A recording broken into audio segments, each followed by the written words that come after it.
So what's up Kanoy? Kumusta kayo? Isang magandang araw. Unang pasyal namin ngayon dito sa Canada, dito sa Nova Scotia, kasama yung mga tropa. Mga kasama ko sa bahay. Ayan, mga katrabaho ko. Yoo! Kaway muna kayo mga bro. Yun. Saka yung mga kasama ko. Hindi kita. Yo, ito mga kasama ko sa bahay. Yun. Ray, yun o. Watch out. So yun, may inaantay pa kami kaya waiting muna. Rick, kumusta? Good morning. Welcome to Tororo. Tororo, sa Nova Scotia, dito sa Canada. Yun. Gagala kami ngayon. First time makarating doon. First gala. Si Chris oh.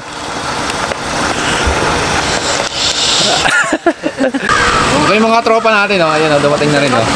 Yun, si Greg at si... What's up? What's up? Ano bang channel mo? Bryson TV. Yun. Ayan o, Bryson TV. Yun oh. Sino pa nasa loob? Lalan. Tara, let's go!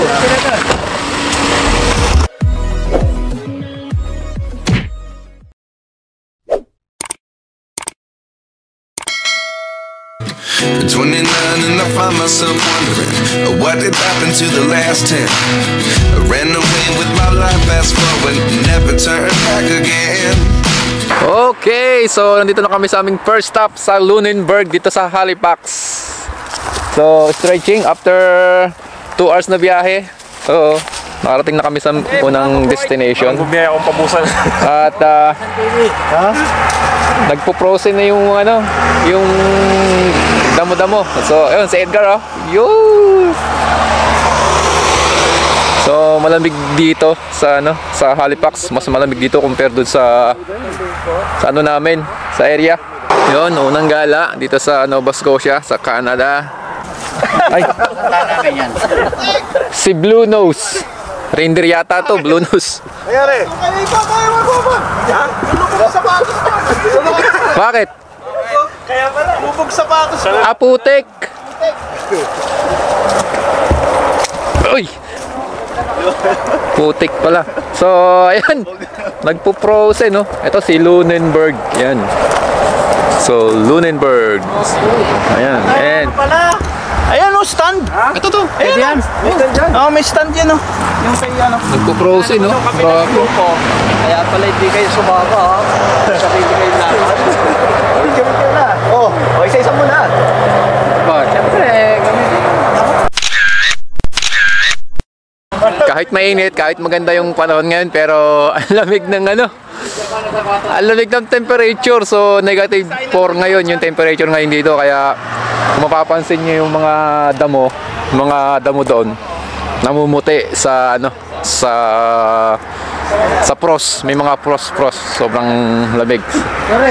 So ayan picture muna kami. So sinusulit na namin yung yung bakasyon kasi meron kaming 3 araw na bakasyon, kaya yan, naisipan naming lumabas-labas muna. Ayan, buti na lang may mga sasakyan na yung mga kasama ko. Ayan, kaya medyo nakakalayo-layo na kami. Hello! Yun. Kami po ay mga turistang kapos. Mga turistang gipit. So yun, kita-kits ulit tayo sa next destination. Let's go! Yun ang Kanoy, no? So ayan, ito yung sikat na place dito sa Nova Scotia, dito sa Halifax, yung sa Lunenburg, yung mga colorful na bahay. Ayan, no? Kung mapapansin nyo, ganito yung style ng bahay nila dito. Sobrang colorful. So, yun, medyo kakaiba lang, no? Kahit dun sa area namin, yung mga bahay doon talagang makukulay. So, parang kami, parang Scotland style. Ayan, no? Kung mapapansin nyo, yan. Ang ganda ng view. Ayan, tingnan nyo, Kanoy, no? Sobrang ganda ng view, ayan. So, dito sa Nova Scotia, mayaman sila sa mga seafood. So, yun yung number 1 na nila dito. Kabuhayan. Yung mga seafood kasi nga malapit sa dagat itong province na to. Ayan, kung mapapansin nyo, ang daming talaba, oh. Ayun, puro talaba. Medyo malamig nga lang. Buti hindi masyadong mahangin, Ayan, so ayan, ang ganda. Dapat pala nagdala tayo dito ng maihaw. Oo. Ihaw-ihaw na lang tayo dito. Lagi tayo sa mga huli nila. Tayo mga huli dito sabay. Picture na sila. Ang cellphone nyo, bago gamitin nyo yung adapt light. So, ayan si Canada. Yan yung history nila. Ganda ng view. Ha? Ganda ng view. Ito lang naman pinunta natin dito eh. Ayan o. Sayang layo kung bakit yung sa view. Yun, kitang-kita oh. Pero may nakita ako sa ano eh. Sa TikTok, Nova Scotia yun eh. Hindi ko lang alam, may ano eh, great white shark eh.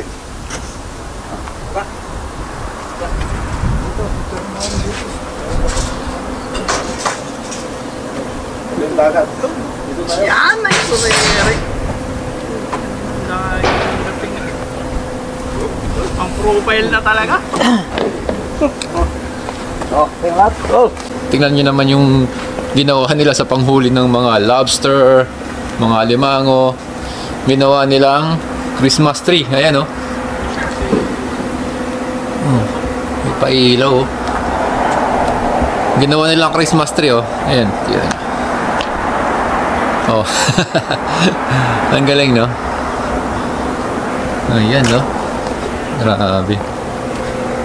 May barko pa dito. Ito yata yung ginagamit nilang ano, pangisda.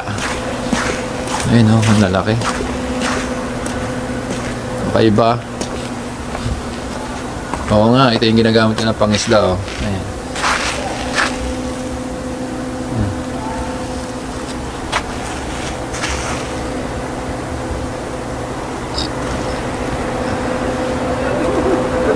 Pagka nandito kayo sa Nova Scotia, parang wala kayo sa Canada. Para kayo nasa mga British country.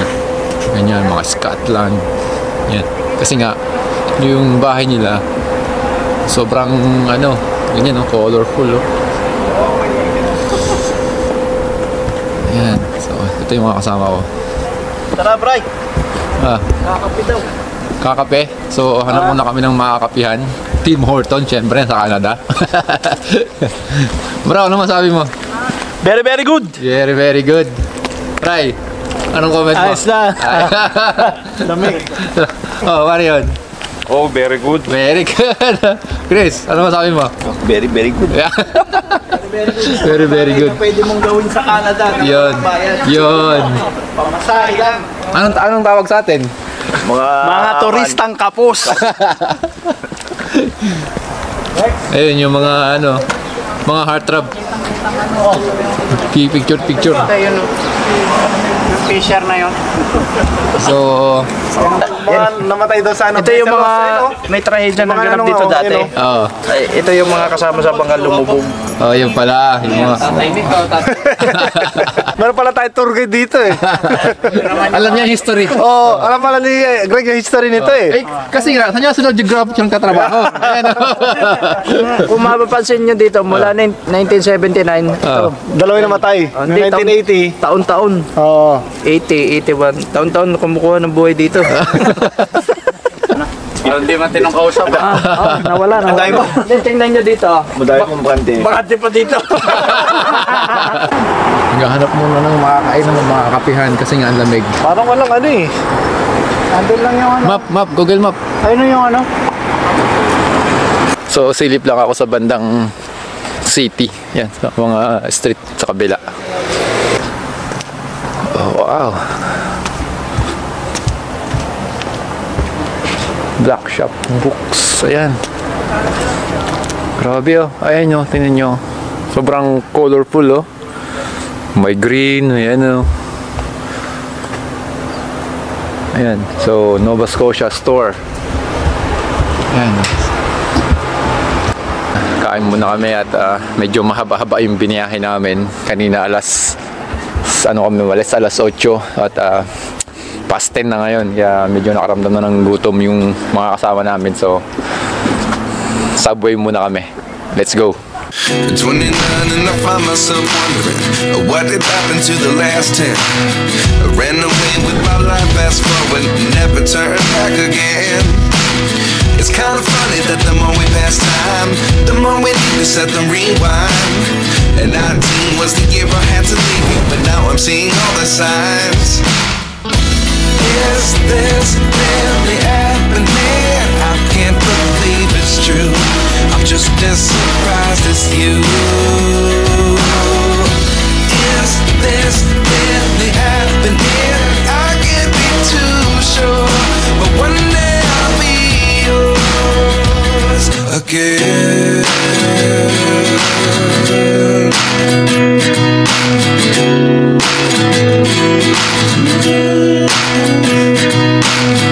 Life lessons come one in a dozen. The other 11 get something from nothing. I sit here looking for an answer. Maybe the biggest question was in the last chapter.